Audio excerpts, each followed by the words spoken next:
உலக புகழ்பெற்ற மதுரை சித்திரை திருவிழாவின் முக்கிய நிகழ்ச்சிகளில் ஒன்றான மீனாட்சி அம்மன் பூப்பல்லக்கு வீதி உலா விமரிசையாக நடைபெற்று வருகிறது.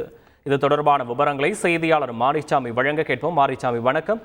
அங்கு பக்தர்களின் ஆரவாரம் எந்த அளவுக்கு இருக்கிறது மாரிசாமி? மேலும் கள நிலவரங்களை பதிவு பண்ணலாம்.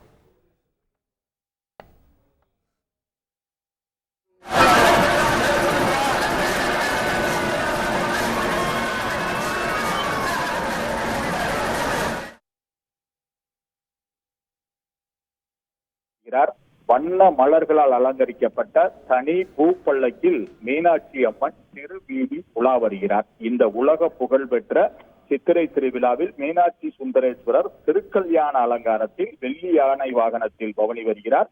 வண்ண மலர்களால் அலங்கரிக்கப்பட்ட பூப்பல்லக்கில் தனி பூப்பல்லக்கில் மீனாட்சி அம்மன் திருவீதி உலா வருகிறார்.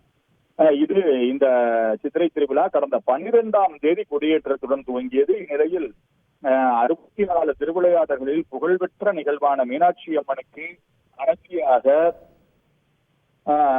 மகுடம் சூடும் பட்டாபிஷேகம் நடைபெற்றது. அடுத்து மீனாட்சி அம்மனும் சுந்தரேஸ்வரரும் வில்போர் புரியும் தெற்கு விஜயம் நடைபெற்றது. இதுதான் முடிவடைந்த நிலையில் சிகர நிகழ்ச்சியான மீனாட்சி சுந்தரேஸ்வரர் திருக்கல்யாணம் இன்று காலை கோலாகலமாக நடைபெற்றது. அதைத் தொடர்ந்து மணக்கோல சிறப்பு அலங்காரத்தில் தங்க கிரீடம் வைர ஆபரணங்களோடு பிரியாவிடையுடன் சுந்தரேஸ்வரர் வெள்ளி யானை வாகனத்திலும் டன் கணக்கில் வண்ண வண்ண மலர்களால் வாசனை மலர்களால் அலங்கரிக்கப்பட்ட தனி பூப்பல்லக்கில் மீனாட்சி அம்மன் மணப்பெண் அலங்காரத்திலும் மதுரையின் மாசி வீதிகளில் 4 மாசி வீதிகள் மதுரையில் இருக்கிறது.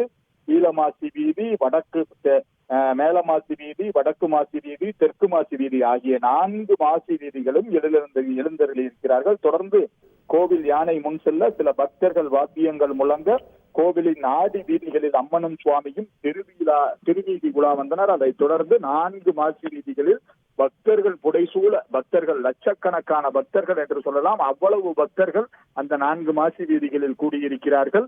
அந்த பக்தர்கள் உலா வரும்போது பக்தர்கள் உடன் இருக்கும் போது பூப்பல்லக்கு திருவீதி உலா வருகிறது. விவரங்களுக்கு நன்றி மாரிசாமி. செய்திகளை உடனுக்குடன் தெரிந்து கொள்ள உடனே சப்ஸ்கிரைப் பண்ணுங்க.